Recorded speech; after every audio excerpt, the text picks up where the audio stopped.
안녕하세요. 오늘도 사연살롱을 찾아주셔서 감사합니다. 저는 50대 중반의 지방 도시에 사는 여성이에요. 요즘 사연을 듣다 보니 그동안 친구들에게 전혀 말하지 않았던 제 과거를 이야기하고 싶은 마음이 자꾸 생겼어요. 하지만 친구들이 제 이야기를 듣고 저를 예전과 다른 눈으로 볼까봐 신경 쓰이더라고요. 그래서 저도 용기 내어 사연을 보내요.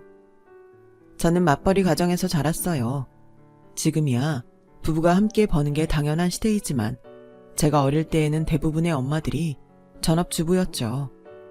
저는 집에만 계신 엄마를 둔 친구들을 부러워했던 기억이 있어요. 학교에서 돌아와서 아무도 없는 집에 혼자 있다가 배웅해주는 사람 없이 학원에 가는 게 싫었거든요. 최종 학력이 고졸인 엄마는 대학을 가지 못한 게 후회되셨대요. 회사에서도 더 좋은 위치로 승진할 수 없다고요. 그래서 저는 어떻게든 초등학교 때부터 좋은 학교만 보내려고 무척 신경을 쓰셨어요. 저는 그 덕에 유명 학군이라고 소문났던 데에서 고등학교까지 졸업했어요. 워낙 부잣집 아이들이 많은 동네였지만 저처럼 아주 평범한 환경인 아이들도 있긴 했어요. 저는 부잣집에 뭐든 마음대로 살 수 있고 용돈도 많은 반 친구들을 부러워했었죠. 유정아, 지금 돈 많은 아이들 부러워서 너랑 비슷한 친구들하고 몰려다니면서 돈 모으고 뭐 사는 것에만 한눈 팔면 안 돼. 그 마음 충분히 이해는 하는데 엄마가 굳이 이 동네에 살면서 너를 좋은 학교에 보내는 건 네가 나중에 원 없이 돈 쓰면서 잘나는 거야. 좋은 직업 가지고 무슨 말인지 알지? 유정이 네가 원하는 거 다 채워주지 못해서 엄마가 미안해. 아니야, 미안해하지 마. 난 괜찮아. 그리고 우리 집 알고 보면 그렇게 못 사는 것도 아니더라. 엄마 말대로 공부 열심히 할게. 저는 엄마의 진심 어린 말씀을 이해했고 그 후로는 부러움을 제 공부에 자극제로 썼어요. 고액 과외가 받기 싫다고 투덜대는 친구를 보면 내가 공부 잘해서 대학 가면 저런 고액과외 선생을 해야지. 그런 식으로요. 저는 한반의 인원도 많은 대형 학원에서 하는 공부가 다였기 때문에 고액 과외를 한번 받아보고 싶은 마음도 있었거든요. 아무튼 그렇게 노력에 노력을 계속 이어갔죠. 엄마도 제 체력을 아껴야 한다며 아침마다 학교까지 태워주시고 회사에 출근하셨어요. 그러면 1시간 더 일찍 출근하시는 건데도요. 아빠 역시 제 공부에 방해가 될까봐 TV도 잘 안 보시고 밤마다 엄마와 번갈아 가며 제 간식을 만들어주셨어요. 그런 모두의 노력이 하늘에 닿았는지 저는 누구나 명문이라고 할 만한 대학에 사회학과에 합격했어요. 합격자 발표가 있던 날 엄마 아빠와 같이 둥글게 어깨동무를 하고 신나서 거실 한가운데를 돌았던 기억이 나네요. 대학에 들어가니 제 눈앞에는 신세계가 펼쳐졌어요. 놀고 싶은 건 어찌나 많고 미팅도 소개팅도 왜 그렇게 많던지 다들 중고등학교 때 남친 여친 못 사귀어 본 한풀이 하는 것처럼 보였어요. 저도 분위기에 휩쓸려서 과 동기들과 단체 미팅도 나가고 소개팅도 하고 그러면서 강의도 여러 번 빼먹곤 했어요. 그 시간에 영화도 보고 좀 멀리 놀러 나가서 바람도 쐬고 그랬죠. 그러다가 중간고사를 보고 나니 어째 허무하더라고요. 이렇게 공부를 안 하고 시험 본 적이 있나 싶었고요. 제가 이대로 계속 살면 그동안 열심히 노력했던 것들이 모두 허사가 되는 건 아닐까 하는 생각이 들었어요.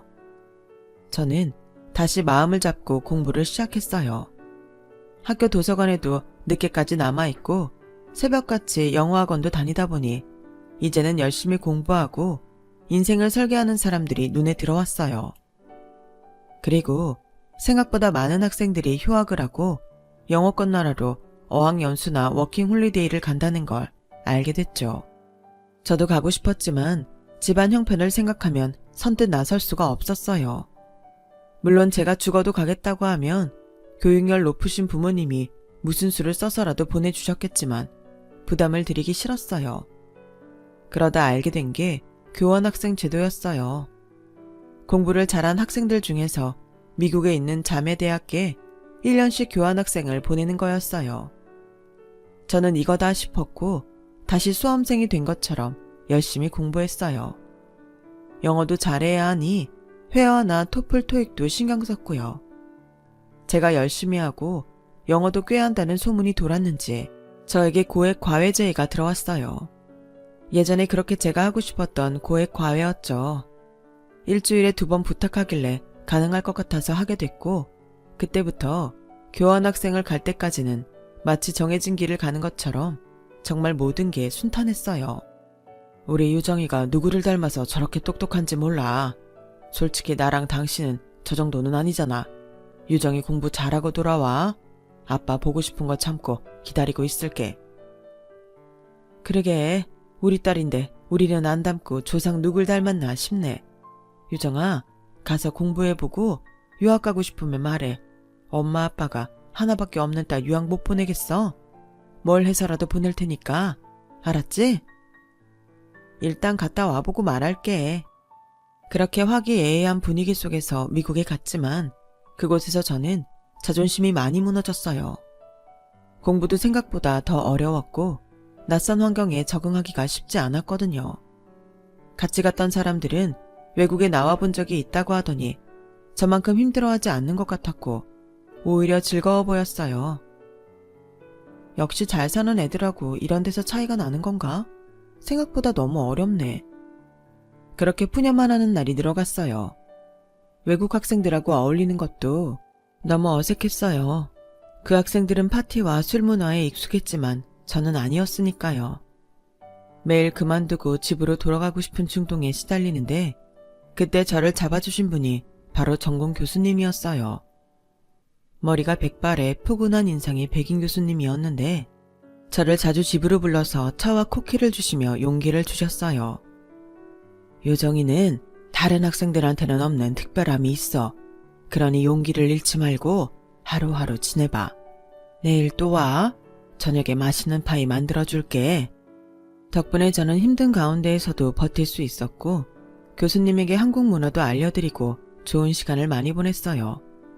그러던 어느 날 약속 시간에 교수님 댁에 갔는데 아무 기척이 없었어요. 교수님 계세요? 저 유정이에요. 정원에 계세요? 교수님, 이게 무슨 일이에요? 교수님, 정신 차리세요. 교수님은 부엌에 쓰러져 계셨고 저는 바로 구급차를 불렀어요. 교수님 수첩에서 딸 전화번호를 찾아 연락했고요. 다행히 교수님은 응급처치를 하고 안정적인 상태가 되었어요. 심장에 문제가 있었는데 제가 교수님 쓰러지자마자 바로 도착했던 모양이었어요. 유정씨, 정말 고마워요. 유정씨 아니었으면 우리 엄마 정말 큰일 날 뻔했어요. 이렇게 침착하게 대처해줘서, 그리고 그 시간에 엄마 집에 있어줘서 고마워요. 유정씨한테 앞으로 좋은 일들만 있었으면 좋겠어요. 라며 저를 끌어안고 계속 고맙다고만 했어요. 유정, 정말 고마워. 유정이는 나한테 보내준 천사야. 라며 깨어나신 교수님도 제 손을 잡으셨죠. 별 말씀을요. 그동안 교수님이 절 더 많이 돌봐주셨는걸요. 유정씨, 나중에 여기로 유학 와요. 저와 엄마가 유정씨 장학금 신청도 해주고 지낼 곳도 마련해줄게요. 무조건 와요. 알았죠? 저는 그 말을 듣고 많은 생각을 해보았어요. 아무래도 앞으로는 유학을 갔다 와야 뭐든 유리할 것 같긴 했어요. 꼭 박사를 따지 않더라도 일할 수 있는 분야가 넓어질 테니까요. 교환학생이 끝나고 한국에 돌아온 저는 부모님한테 대학원 유학을 가겠다고 했어요. 잘 생각했어. 요새 유학 가는 애들 좀 많니? 우리 유정이 그런 애들한테 절대 안 빠지는데 안 가면 너무 아깝지. 근데 엄마 아빠는 신경 안 써도 돼. 내가 할 수 있어. 걱정 마. 저는 열심히 공부하고 준비해서 유학 갈 점수를 따두었고 그동안 또 고액 과외를 하며 돈을 모았어요. 그렇게 2년이 지나고 저는 미국으로 가서 대학원 석사과정에 들어갔어요. 교수님 가족과도 다시 만나서 너무 좋았죠. 그분들과는 제가 한국에 올 때까지 좋은 관계를 유지했고 교수님이 돌아가셨을 때는 같이 관을 들고 가기도 했어요. 처음 교환학생으로 있었을 때에는 너무 낯설어서 다 힘들었던 것들이 이제는 익숙해져서 크게 어려운 점이 없었어요. 그저 공부만 열심히 하면 됐죠. 저는 졸업 후 교수님 가족들의 환대를 받으며 한국으로 왔고 어느 대기업에 입사 지원을 했어요. 엄마는 이제나 저제나 제 합격 소식만 기다렸어요. 엄마, 너무 기대하면 나중에 실망해. 솔직히 나보다 똑똑하고 실력 좋은 애들 많아서 나는 마음 비우고 있어. 그런 말 마. 사람 일 모르는 거잖아.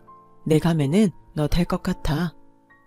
저는 혹시 떨어지면 엄마 실망이 클 것 같아 걱정했는데 다행히도 최종 합격자 명단에 들어갔어요.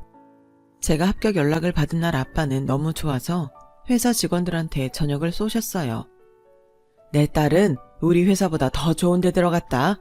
걔가 어릴 때부터 똑부러지고 성실했는데 이렇게 뭐든 알아서 할 줄은 몰랐네. 내 딸이 나보다 낫다 나. 부장님 그렇게 좋으세요? 아무리 그래도 우리 회사보다 더 좋은 데라고 하시면 어떡해요? 라며 직원들은 웃으며 저를 축하했어요. 엄마도 너무 좋아서 퇴직하신 회사까지 가서 떡을 돌리셨어요. 우리 유정이가 땡땡그룹에 들어갔어요. 자기 힘으로 미국 유학 갔다 와서 이렇게 좋은 회사도 턱하니 붙었다고요. 엄마 아빠 너무 그러면 나 좀 창피해. 그리고 자꾸 내가 혼자 했다 잘났다 그러는데 그거 다 엄마 아빠가 좋은 학교에서 공부하라고 고생해서 나 학교 보내줘서 그런 거지. 유정이가 엄마 아빠 마음도 알아주고 너무 고맙다. 그리고 네가 공부 안 하고 애들하고 놀기만 했으면 어쩔 뻔했어. 그건 우리가 하고 싶어도 안 되는 거잖아. 네가 잘한 거 맞아. 좋은 회사에 들어간 걸 자랑하는데 뭐가 창피해? 우리 유정이는 엄마 아빠의 자랑이야. 엄마의 말에 그동안 저 하나 잘되게 해보겠다고 먹을 거 안 먹고 입을 거 안 입고 고생하셨을 부모님의 모습이 눈앞에 그려지는 것 같아서 하마터면 울 뻔했어요. 저는 집안의 어려운 사촌 동생에게 용돈과 소량의 장학금을 주기로 했어요. 대학에 다니며 힘든 알바를 하는 게 안타까웠거든요. 제가 나름 어려움을 뚫고 회사원이 되고 보니 저보다 어려운 동생에게 도움을 줘야겠다는 마음이 들었던 거예요. 지연아, 내가 용돈 줄 테니까 너무 좋은 일만 하지 말고 공부해. 지금 몇 푼 버는 것보다 좋은 성적으로 좋은 회사 들어가는 게 네 미래를 위해 훨씬 좋잖아. 성적 잘 나오면 내가 학비도 보태줄게. 라며 사촌 동생을 격려했어요. 어쩐지 집안 식구들의 기둥이 된 것 같아 기분이 좋았죠. 회사에서는 힘든 일도 있고 좋은 일도 있었어요. 빡빡한 업무 때문에 혼나기도 하고 야근도 많이 했지만 제가 이제 남에게 도움이 된다는 생각으로 열심히 다닐 수 있었어요. 그렇게 버티고 또 버티다 보니 어느새 저는 어엿한 회사의 일원이 되어 있었고 일에도 많이 익숙해져서 신입이나 인턴들을 지도하는 입장이 되었어요. 저는 입사 3년 반 만에 대리를 달았고 이제 제 인생은 아무 문제 없을 거라고 생각했죠. 그 무렵 남편을 만나게 됐어요. 회사 전체 수련회에서 만난 남편은 개발팀이었어요. 저는 전략팀에 있었는데 같이 등산 코스를 가다가 자연스럽게 이야기를 하게 되었어요. 수련회 후 남편은 저에게 연락을 해왔어요. 최 대리님, 주말에 시간 되시면 저랑 영화 한 편 보실래요? 영화를 저하고요? 그런 건 친구나 편한 사람하고 보는 게 더 좋지 않겠어요? 저랑은 잘 모르는 사이라 불편하실 텐데요. 저 데이트 신청하는 건데요. 싫으세요? 저는 최 대리님 만나보고 싶은데 너무 심각하게 생각하지 말고 가벼운 마음으로 만나요. 부담 주지 않을게요. 남자의 첫 인상이 나쁘지 않았기에 저는 알겠다고 했어요. 부담 없이 만나자는 말도 솔깃했고요. 그 무렵에 저는 결혼 정년기를 지났다며 엄마가 걱정이 많으셨어요. 저도 좋은 사람 만나면 결혼하고 싶다는 생각을 했고요. 하지만 남편처럼 인기도 많고 매너도 좋은 사람이 저한테 진심으로 다가오는 건지 좀 의심이 됐어요. 더 괜찮은 여자들도 많은데 왜 하필 나한테 그럴까 싶었죠. 사람 좋아지는데 이유 있나요? 내가 유정씨 딱 보고 이 사람이다 하는 마음이 들었어요. 그러면 밀고 나가야죠. 라며 시원시원하게 말을 했고 저는 만나면서 좀 지켜보자 하는 생각이었어요. 그 사람과 만나는 시간은 정말 즐거웠어요. 남편은 소위 놀기도 잘 놀았고 일도 잘하는 스타일이었어요. 저와의 시간도 둘이 즐겁게 할 수 있는 것들을 아예 코스로 짜서 하루 종일 지루하지 않게 만들어줬어요. 저에 대한 마음도 진심으로 느껴졌고요. 남편과 만나는 1년 6개월 동안 한눈 팔지 않은 것도 저를 움직였죠. 남편은 저에게 결혼하자고 했고 저도 그러자고 했어요. 양쪽 집에서도 크게 반대는 없었어요. 남편 집안은 대학 교수들이 많은 학자 집안이었어요. 시어머니가 저를 처음 보자마자 너도 미국에서 공부하고 석사까지 마쳤다며? 우리 종환이는 언제고 다시 학교로 돌아가서 박사 마치고 교수할 수 있는 애야. 네 학력 정도면 교수 부인으로 아주 나쁘지는 않을 것 같다. 내가 너 유학 갔었다는 말 듣고 결혼 허락하는 거야? 라며 학별을 굉장히 따졌어요. 시어머니는 그 옛날에 한국에서 대학을 마치고 대학원 공부를 하다가 시아버지를 만나서 결혼했다며 자기가 얼마나 지적인지 계속 이야기했어요. 남편의 아버지는 몇 년 전 돌아가셨지만 그래도 대학에서 끝까지 교수직을 유지했다며 집안에 어울리게 행동하라고 강조했죠. 엄마는 보자마자 뭘 그런 이야기부터 하고 그래. 유정이 놀라겠다. 그리고 나 아직 학교로 돌아가고 싶은 마음 없어. 박사과정에 완전 지쳤다고. 당분간은 학교 이야기 꺼내지 마. 얘가 우리 집이 어떤 집안인지 알아야 되잖아. 우리가 평범하고 이래도 좋고 저래도 좋아서 결혼 허락한 게 아니라는 건 확실히 알아야지.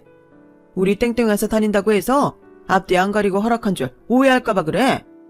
회사가 마치 시댁 것이냥 말하는 게 너무 이상했지만 나이 드신 양반이 아들이 좋은 회사에 다니는 게 자랑이고 또 자기 집안에 교수가 많은 게 자부심인가 보다 하고 넘어갔어요. 본인이 대학원 공부를 하다가 말았으니 교수나 학력에도 미련이 있어 보였고요. 그래서 제가 이해하자 하고 마음을 비우려고 했어요. 우리 종환이는 아주 예민하고 섬세한 일을 하는 애야. 개발이라는 게 아무나 할 수 있는 게 아니잖니?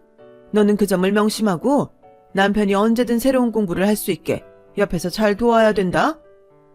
라며 제 역할을 잡고 남편 보조자로 강조하는 게 마음이 좋지는 않았지만 옛날 사람이니 그 시대치고 공부를 많이 했다고 해도 별 수 없다고 생각했어요. 그런데 결혼식 당일날 시어머니는 계속 표정이 좋지 않았어요.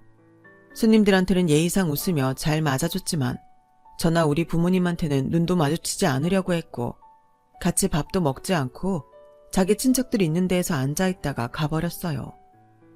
저는 기분 탓이려니 하고 시어머니가 우리 집을 무시하는 건 아닐 거라고 애써 마음을 다잡았죠. 하지만 저와 남편이 신혼여행 떠나기 전 인사하는 자리에서 아들한테만 잘 다녀오라고 하고 바로 가버리는 걸 보고 제 착각이 아니었구나 했어요. 남편은 별일 아닐 거라고 대수롭지 않게 생각했지만 저는 신혼여행 내내 불안한 기분을 떨칠 수 없었어요. 제 예감은 신혼여행에서 돌아와 시댁에 인사 갔을 때 틀리지 않았다는 걸 알았고요. 니네 엄마 고졸이라며? 아빠가 땡땡 회사에 있는 것도 원래 다니던 작은 회사가 거기로 흡수되면서 어떻게 운 좋게 살아남은 거고 종환이 너는 그런 것도 안 알아보고 얘랑 사귄 거야? 그게 무슨 상관이야. 유정이는 명문대 나왔고 미국 유명대 석사야. 본인만 잘났으면 됐지 거기에 장인장모가 왜 들어가? 너 그럼 날 알고 속인 거야? 아니 얘가 널 어떻게 올려놨길래 얘네 집안이 그런 평균도 못 미치는 걸 알면서 결혼을 해? 어머니 홀리다뇨. 그냥 저희가 마음이 맞아서 사귀었고 둘이 같이 지내고 싶어서 결혼한 거예요. 저희 집안이 부족한 건 맞지만 저희 부모님 지금까지 남들에게 폐 안 끼치고 성실히 사셨어요. 어머니 눈에 부족해 보일지 모르겠지만 좋은 분들이세요. 어쩐지 넌 처음부터가 미국 유학물 먹은 티도 안 나고 이상하게 어딘가 시궁창 냄새가 나는 것 같았는데 다 이유가 있었어. 이렇게 말 대답하지 말고 지 잘났다고 하는 것도 보고 배운 게 없어서 그렇지. 네 엄마가 고졸인데 그 밑에서 교양 없이 큰 게 당연하지. 제 사촌 동생인지 뭔지가 말 안 해줬더라면 아주 큰일 날 뻔했네. 라더니 안방 문을 쾅 닫고 들어가서 다시는 내다보지 않았어요. 저는 사촌 동생이 말했다는 거에 느낌이 쎄해서 연락을 해봤어요. 맞아. 내가 결혼식 날 아침에 이야기했어. 언니네 돈도 별로 없고 고모는 대학도 못 나왔다고. 언니가 억척같이 벌어서 공부한 거라고. 라며 당당하다 못해 뻔뻔하게 나왔어요. 내가 뭘 그렇게 억척같이 벌어. 우리 집 그럴 정도는 아니야. 그리고 넌 내가 너한테 얼마나 지원을 많이 해줬는데 대체 무슨 억하심정으로 그런 말을 한 거야? 그것도 결혼식 당일날.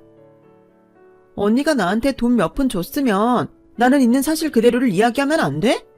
지 돈 좀 생겼다고 나한테 잘난 척할 때부터 재수가 없더라니. 이렇게 생색낼 줄 알았다니까? 날 돈으로 샀다고 착각하지 마. 라더니 일방적으로 전화를 끊더군요. 저는 너무 기가 막히고 어이가 없었지만 더는 말이 통하지 않을 것 같아서 다시 연락하지는 않았어요. 그때부터 제 신혼생활은 아주 고역이었어요. 세상에 태어나서 제일 모욕적인 말은 그때 다 들어본 것 같아요. 시어머니는 사사건건 제가 아는 모든 걸 꼬투리 잡았어요. 니네 엄마가 돈 있고 교양 있어서 널 제대로 지원했으면 네가 이렇게 상스럽진 않지. 세상에 과일 하나를 제대로 고급스러운 걸 살 줄 아나. 음식 하나를 품위 있게 담아서 낼 줄 아나. 내가 미국 대학 석사라는 거에 너무 믿어서 실수를 했어. 남편은 그런 갈등 자체에 끼는 걸 아주 싫어했어요. 네가 좀 그러려니 하고 넘어가라. 노인네가 그냥 심술부리나 보다 하면 되지. 뭘 그렇게 심각하게 생각하고 하루 종일 일하고 피곤한 사람한테 따따붙어 말이 많아. 진짜 집에 들어오기 싫게 만드네. 라며 집 밖으로 나가버리기 일쑤였어요. 결혼하고 6개월. 저의 신혼생활은 스트레스로 엉망이었어요. 그래도 제 선택이니 어떻게든 잘 살아보려고 노력했어요. 그 무렵 회사에서는 사내에서 결혼한 커플 중 한쪽의 권고사직을 하는 중이었어요. 남자가 그만두는 경우는 아주 특별한 경우가 아니면 없었기 때문에 저도 권고사직을 받고 그만두어야 했어요. 대신 회사는 퇴직금과 몇 달간의 급여도 주고 꽤 여러 가지 혜택을 받을 수 있도록 해놓았어요. 그중 하나가 연계된 중소기업에 취직할 수 있는 거였어요. 저는 어떻게 해야 하나 고민했어요. 그런데 거기에 시어머니가 끼어들었어요. 너 혹시 작은 회사로 들어가려는 꿍꿍이는 아니지? 우리 집안에 있는 한 이름도 없는 데에서 일하는 거 용납 못한다. 그리고 퇴직금 받은 걸로 내가 일러주는 데 가서 가구 다시 사. 지금 니네 집에 있는 그런 거 촌스럽고 볼썽사나워서 내가 다 얼굴이 화끈거려. 어디서 그런 걸 혼수라고 사온 건지 원? 어머니, 지금 상황이 제가 가구나 바꾸고 있을 수가 없어요. 그리고 그 가구들 다 어머니가 괜찮다고 해서 샀던 거예요. 이제 와서 이러시면 어떡해요. 어머니 집이 아니잖아요. 저희는 사는데 불편한 거 없어요. 그러니 그런 말씀 안 하셨으면 좋겠어요. 저희 집이라니? 거기가 네 집이기도 하다는 소리야. 그 집은 엄연히 내가 종환이 이름을 해준 종환이 집이야. 그리고 내 돈 들어갔으니 내 뜻에 맞춰야지. 어디서 네 마음대로 하겠대? 어머니가 저하고 종환 씨 살라고 마련해 주신 거니까 이제 저희 집 맞죠. 니네처럼 수준 떨어지는 사람들은 그런지 몰라도 우리는 아니다. 내 주변 사람들한테 다 물어봐. 내가 해준 집이면 내가 하라는 대로 해야지. 네 엄마가 고졸이라서 그런 거야. 애가 석사를 따서도 이렇게 태가 안 나. 아주 깝깝해서 미치겠어.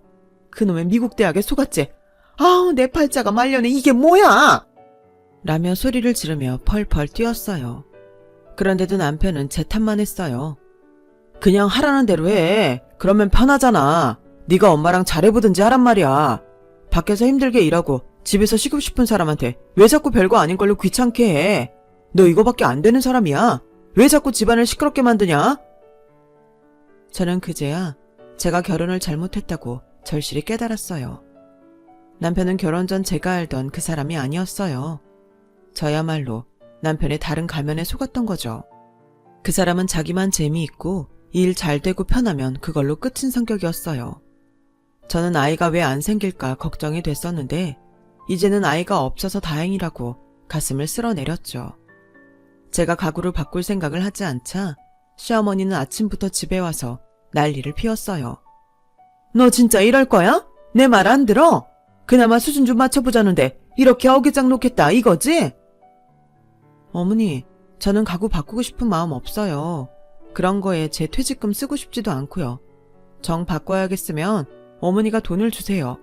그리고 저는 가구가 수준을 드러내는 게 아니라 거기 사는 사람의 인품이 중요하다고 생각해요.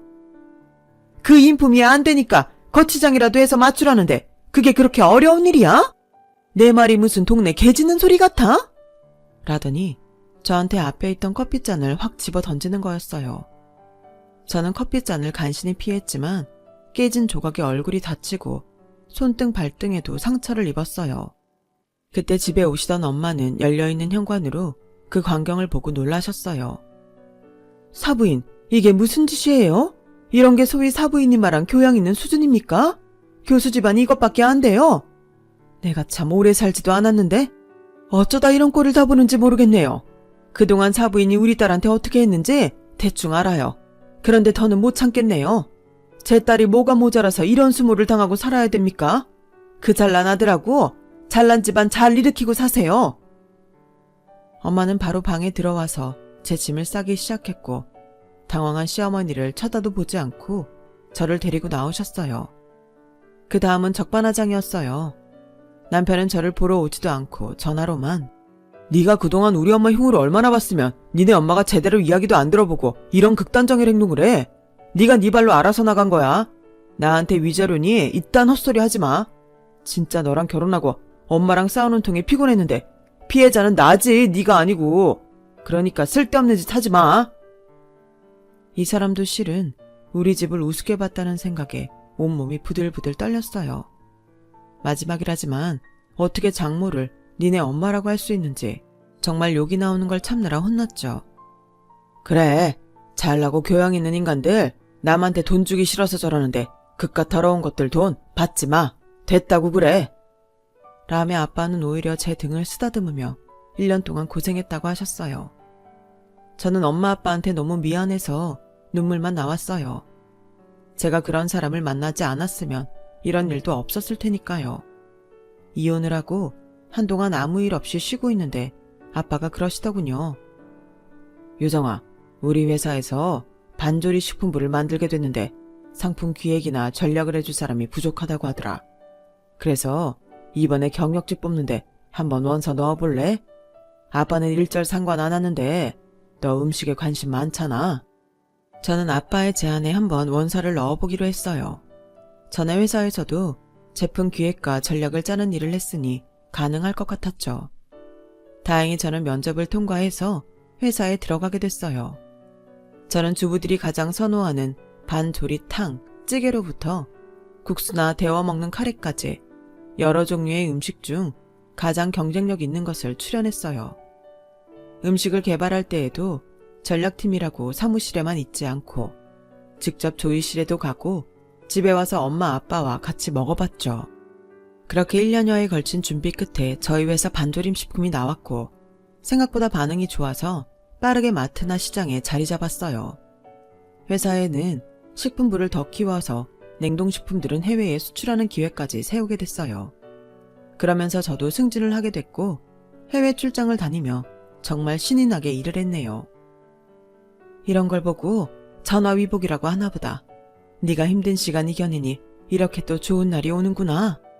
라며 엄마는 제가 활기차게 다니는 걸 보며 흐뭇해 했어요. 그러다가 아빠가 정년퇴직을 하시고 첫 생일을 맞이하게 되었어요. 저와 엄마는 아빠에게 좋은 선물을 해주기로 했어요. 먼저 강남의 유명한 떡집에 가서 떡을 맞추고 백화점 명품관에 갔어요. 지하에서 엘리베이터를 기다리는데 웬 할머니가 청소용품을 밀고 가면서 엄마를 팍 치고 가는 게 아니겠어요? 아니 저기요. 사람을 쳤으면 사과를 해야죠. 괜찮아 유정아. 바쁘면 그럴 수도 있지. 일하고 계셔서 잘 못 보셨나 보지. 라며 엄마는 항의하는 저를 말렸어요. 어쩔 수 없이 위층으로 올라가서 아빠 선물을 사서 다시 내려왔는데 그 청소 직원이 저희를 기다리고 있는 거였어요. 저와 엄마는 정말 깜짝 놀랐어요. 아니, 저 양반이 왜 청소 직원 옷을 입고 저러고 있냐? 바로 그 사람은 전 시어머니였어요. 저도 무슨 영문인지 몰랐지만 일단 그 자리를 피하려고 엄마를 붙잡고 얼른 나오는데 시어머니가 명함을 한 장 달라더군요. 정말 내키지 않았지만 빨리 전 시어머니와 헤어지고 싶어서 지갑에 남아있던 명함을 꺼내줘 버렸죠. 그랬더니 며칠 후 시어머니가 사무실로 저를 찾아왔어요. 이혼할 때에도 저나 엄마한테 사과 한마디 안 하고 연락을 끊었던 사람이 참 뻔뻔하기가 이루 말할 수가 없더군요. 예, 너무 오랜만이다. 그렇지? 살아있으니 이렇게 만나는구나. 넌 아주 잘 지내는 것 같다. 여기는 어쩐 일이세요? 이제 와서 저한테 사과하시려는 건 아니잖아요. 내가 좀 급해서 그러는데 돈 좀 빌려줄래? 금방 쓰고 갚을게. 제가 남 빌려줄 돈이 어디 있어요. 그리고 저한테 이러면 안 쪽팔려요? 그만 돌아가세요. 그러자 시어머니는 제 손을 꼭 붙잡고 사정했어요. 우리 종환이 작년 구조조정 때 회사에서 잘리고 IT 기업에 투자했는데 그놈들이 사기꾼이어서 돈을 다 날렸어. 그래도 너 종환이 좋아해서 결혼했었잖아. 예정을 생각해서 조금만 도와줄 수 없겠니? 저는요, 그쪽 집안처럼 교양 있지도 않고 수준도 낮아서 이혼은 다 내 잘못이라며 위자료 한 푼 안 주고 전화만 한 번 하고 끝낸 그런 전 남편한테 요만큼도 도움 주고 싶지 않아요. 네가 쌓인 게 많다는 건 알겠는데 그래도 내가 네 시어머니였는데 꼭 이런 식으로 말해야겠니? 아니, 지금 어려워서 돈 빌려달라는 사람이 제 태도까지 들먹이시는 거예요? 제가 싸가지 없다고 하셔도 상관없어요. 저도 예의를 차려야 될 사람한테만 차려요. 무슨 일인지 몰라도 그쪽 집안에서 일어난 일은 그쪽에서 해결하세요. 저는 관심 없어요. 여기요, 경비 직원 좀 불러주세요. 라고 하자 시어머니는 싹싹 비는 신용을 하며 그러지 말고 한 번만 생각해줘. 제발 부탁이야. 나라고 여기 찾아오는 게 쉬웠겠어? 집안에 돈줄이 다 말라붙었어. 그러게 평소에 사람들한테 거들먹거리지 말고 잘 좀 하지 그러셨어요. 그만 돌아가시고 다시는 오지 마세요. 그랬더니 다음 날은 전 남편이 회사 앞에서 기다리고 있더군요. 넌 어떻게 잘 먹고 잘 사네? 엄마한테 얘기 들었어. 네가 우리 집에 불만 많았던 건 이해하는데 이거는 그런 문제가 아니잖아. 우리 한 번만 도와줘. 내가 두고두고 꼭 갚을게. 내가 당한 걸 불만이라고 생각하는 그쪽 면상 진짜 보기도 싫거든? 니네가 나하고 우리 집 얼마나 무시했어? 너는 진짜 무슨 생각으로 날 찾아오니? 아무리 급해도 그렇지. 보여? 내 손등에 상처? 이거 니네 엄마가 커피잔 던져서 생긴 거야. 거기에 찍혀서. 지금이라도 가정폭력으로 고소해볼까? 그러지 말고 며칠만이라도 돈 빌려줘. 이렇게 부탁할게. 여유 있는 사람이 돕고 살아야지. 저는 더 이상 참을 수가 없어서 남편 뺨을 쳤어요. 야, 넌 내가 이기적이고 나만 아는 인간인 것처럼 자꾸 그런 식으로 말하는데 너 그것도 일종의 폭력이야. 말은 바로 해야지. 니네 엄마가 우리 집 볼 거 없다고 얼마나 괴롭혔니? 그런데 내가 여유 있으니 널 도와 마땅해? 너 오늘 경찰서 한번 가볼래? 이런 식으로 멋대로 찾아와서 협박한다고? 내가 잘못했다 그래. 이러면 되겠어?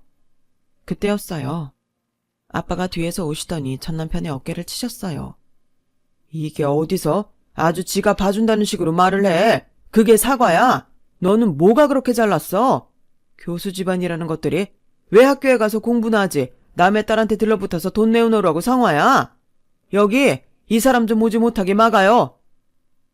아빠는 오늘 승진한 후배를 만나러 왔다가 전 남편이 하는 걸 보고 화가 잔뜩 나신 거였어요. 장인어른, 제가 잘못했습니다. 한 번만 봐주세요, 장인어른. 전 남편은 경비 직원들에게 끌려가면서 소리를 질렀지만 저는 그대로 회사로 들어가 버렸어요. 그래도 도와주지 뭘 그러냐 할지 모르겠지만 전 불쌍하다는 마음도 없었고 이제 와서 빌붙는 게 너무 싫었어요. 저러다가 또 자기네가 편해지면 사람 무시할 게 뻔했으니까요. 그 뒤로 전 남편 집안 소식은 끊어졌고 지금까지도 듣지 못했네요. 저는 몇 년 전 재혼을 하면서 지금 이곳에 와서 정착해서 살고 있어요. 오순도순 재미있게 살고 있답니다. 제 이야기는 여기까지예요. 이야기를 들어주신 분들 다들 건강하시고 좋은 일만 가득하길 빌게요. 모두 행복한 하루 되세요. 감사합니다. 여러분, 사연 댓글에 응원과 현명한 조언 부탁드려요. 좋아요와 구독은 저에게 큰 힘이 됩니다. 오늘도 좋은 일 가득하세요.